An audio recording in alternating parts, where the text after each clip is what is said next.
તો હેલો મિત્રો, કેમ છો? બધા મજામાં? તો સવારમાં પહેલાં ઉઠીને નાહી ધોઈને કરી દીધા દાદાના દર્શન. અને પપ્પા કહે હવે ચા કરવાની છે તારે, તો મેં કરી નાખી ચા મૂકીને કરી દીધી થોડીક આપણા ડોગી સાથે મસ્તી. ચા પાસે આવ્યો તો ચા તો તે પેલી બહાર વહી ગઈ હતી.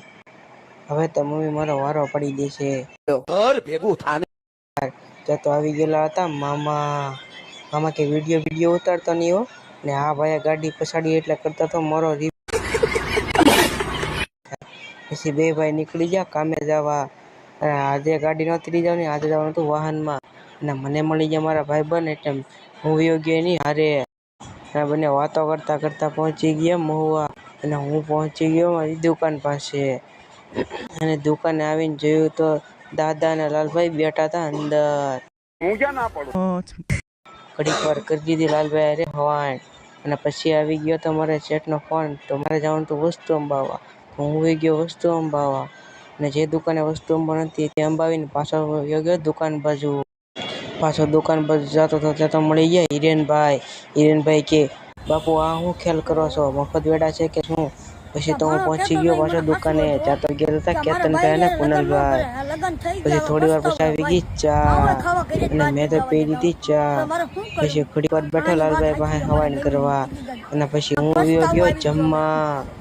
જમીને આવ્યો પછી તો કરવાની હતી માળા, એટલે કેતનભાઈ કીધું માળા કમ્પ્લેટ.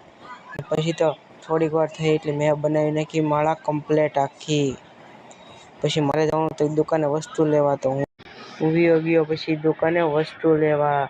જે દુકાને વસ્તુ લેવાની હતી ત્યાં પગીને લઈ લીધી એની પાસેથી વસ્તુ. ને હું પાછો જવા માંડ્યો દુકાન બાજુ. પાછો પહોંચી ગયો હું દુકાને. દુકાને આવીને જોયું તો કુનાલભાઈ જોતા હતા મોબાઈલ. ને હવે જવાનું હતું મારા દાદાની ગાડી લેવા ગેરેજે, જ્યાં તેને ગાડી રિપેરિંગમાં મૂકી હતી. પછી ગાડી લઈને હું અને દાદા પહોંચી ગયા પાછા દુકાને. અને ત્યાં આવી ગયા હતા મારા મિત્ર મને લેવા દુકાને. તો પછી હું ને મારા મિત્ર નીકળી ગયા ઘર સાઈડ. અને જાતા જાતા અમારે લઈ જવાનું તેલ અમે બી ગયા કરિયાણાવાળાની દુકાન બાજુ. પણ મારા ભાઈબંધ બહુ ફાસ્ટ ગાડી હાંકતા હતા એટલે મને લાગતી થોડીક બીક. પણ તોય ધીમે ધીમે પછી પહોંચી ગયા કરિયાણાવાળાને ત્યાં. પછી ત્યાં જઈને મારા ભાઈબંધે કોકને ફોન કર્યો. ત્યાં તો આવી ગયા આપણા મિત્ર સાગરભાઈ. અને સાગરભાઈ કે બાબુ વિડીયો ઉતારતી ને માર ખાય.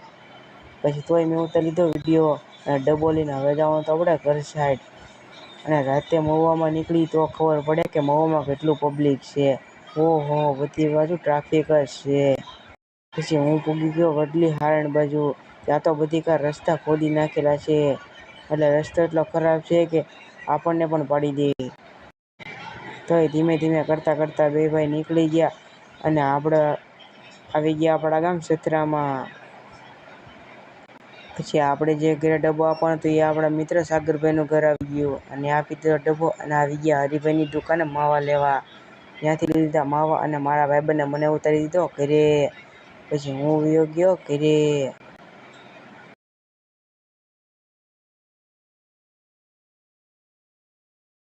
હું આવી ગયો ઘરે. ના મા પપ્પા આરતી કરીને જતા હતા ઘરે. એને કીધું હતું ઘડીક વાર આરતીમાં બે પછી આવજે ઘરે. એટલે હું બેસી ગયો આરતીમાં. આરતી પૂરી કરીને હવે હું જતો હતો ઘરે.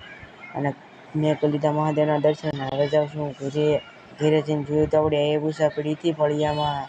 અને પછી મારા પપ્પા બેઠા હતા અને ભાઈ કરતો હતો ચા. મેં કરી નાખ્યા માતાજીને દીવાબત્તી. પછી આપણે કરી નાખ્યો આપણા કુળદેવી મને દીવો. અને પછી કરી નાખ્યો મેલડી મને દીવો.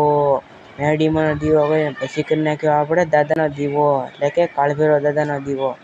અને પછી મારા પપ્પા કરવા બેસી ગયા દાદાની માળા. દાદાની માળા કરતા એક જ પ્રાર્થના કે દાદા સૌને હારા વાના કરજો. પછી મેં લીધું જમી.